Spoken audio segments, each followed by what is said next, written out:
Leila, je prendrai pas beaucoup de ton temps, mais j'ai quand même beaucoup de choses à te dire. Tu as fait le poids, mais ton adversaire l'a pas fait, puis il y a une grosse différence. Il y a presque 7 livres au-dessus de la limite permise. Tu le prends quand même, le combat. Comment ça fonctionne, là, présentement? Ben là, je sais pas trop. Je pense que la régie dit qu'on a le droit à 8 livres d'écart pour que le combat ait lieu. Fait qu'on est encore dans la plage que je peux accepter le combat. Je vais le prendre, je me suis préparée pour ça. Tu vas réhydrater aussi, là. Tu seras pas en dessous d'elle, Je là. vais être revenue déjà avant. Ah, c'est réhydraté, là. Je dois être revenue à 136, moi aussi, j'étais à 136 hier. Fait que, tu sais, je trouve juste insultant parce que, au pire, appelle-nous les semaines avant, là, on est capable de se parler, tu sais, pourquoi t'arrives ici? Parce que toi, t'aurais pas fait de coupure, vous auriez pu faire un catch-weight ou quelque chose comme ça. On fait à 134 ou même 135, tu sais, mais tu sais, au pire, force-toi pour faire le poids. Tu sais, moi, je me suis forcée pour faire le poids, j'ai pris les On moyens. t'a vu sur Instagram dans le bain un matin, hier soir, répondre aux questions de tes fans. Tu sais, j'ai fait la diète, j'ai fait tous les sacrifices que j'ai dû faire. Puis là, t'arrives ici, puis là, tu demandes à tout le monde, une brassière, ça pèse combien, un survêtement, ça pèse combien, puis t'arrives. Moi, je pensais qu'elle arrivait 0.2, 0.3 en haut. Mettons une livre en haut, là, tu sais. 6 livres. Ouais. C'est ça. Puis toi, t'as fait en bas de ton 130, fait que vous avez exactement 7 livres de différence sur la balance. Exactement.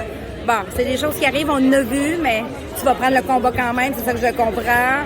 Donc demain, on va te voir au casino. Là, tu vas aller manger. Tu as fait des efforts, comme tu dis. Toi, tu as fait ce qu'il fallait faire. Tu t'es réveillée cette semaine un matin, puis tu étais rendue 5e sur BoxRec, fille. C'est vraiment hot? Ouais. Sincèrement, c'est hot. Ça, quand j'ai ça, c'est Laurent Poulin qui m'a appelé. Il m'a dit, je voulais te le dire de vive voix, parce que j'avais pas vu encore, j'avais pas regardé encore les classements. Puis par après, je me suis assise à terre, je n'en revenais pas. Puis là, j'étais là, hey, ça n'a pas de bon sens, je peux pas croire. Puis là, hey, c'est stressant, tu sais, ça vient avec son lot de stress, ça c'est sûr. Mais tu sais, 5e, c'est comme ça veut dire beaucoup. Pour ceux qui comprennent pas comment ça se fait, vu que tu t'es pas encore battu, tu te bats cette semaine, ben c'est parce que tu as une adversaire que tu as battue l'année passée, qui a battu Jessica Camara, qui était très bien cotée. Puis BoxRec est un algorithme, il y a juste les cotes des boxeurs en fonction pas seulement de vos propres résultats, mais des résultats de vos anciennes adversaires. Donc, tu t'es réveillé un matin, vraiment top 5 avec des Alicia Baumgartner de ce monde. C'est quand même fabuleux. Trouves-tu que ça va vite? As-tu l'impression que tu dis que c'est un stress quand même? Parce que toi, tu sais, t'as fait beaucoup de 6 rounds. T'as-tu l'impression que c'est beaucoup de pression pour une fille qui est rendue ou t'es rendue dans ta carrière d'être top 5 déjà? Bien, justement, Camille, il vient me voir tantôt puis il me dit c'est la première fois qu'un boxeur d'Eye of the Tiger est dans le top 5 mondial puis qu'il n'y a pas de ceinture. D'habitude, ils vont chercher des NABF, des ceintures comme ça. Puis là, moi, j'en ai pas puis je suis déjà top 5. Fait que c'est ça qui est fou. Puis j'ai pas fait de 8 rounds encore non plus. C'est ça, t'es à 6 rounds présentement. Donc, pas de 8 rounds, pas de 8 rounds, pas de 10 rounds, pas de titre intérimaire. Toi, tu fais ton bout de chemin, tu prends les adversaires qu'on t'assigne, tu travailles sur ton plan, mais ça a monté vite. L'algorithme, lui, a décidé que t'étais top 5. Il faut garder la tête froide. Il faut suivre le plan pareil.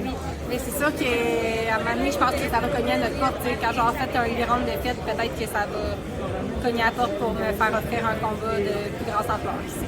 Ben c'est ça, le plan cette année, c'est d'aller chercher un titre mineur au moins, peut-être plus. Toutes les opportunités sont là.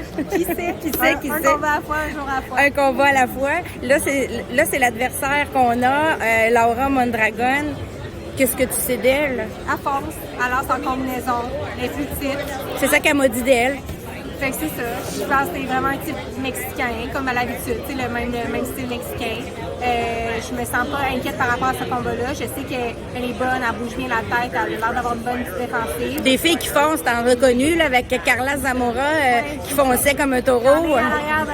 C'est comment gérer ça à cette heure? Regarde, ça va bien. Je sais pas, je la prends vraiment pas à la légère. Je me suis bien entraînée pour ce camp-là. Mais c'est sûr que je pense que j'ai tous les outils nécessaires pour battre ce genre d'adversaire.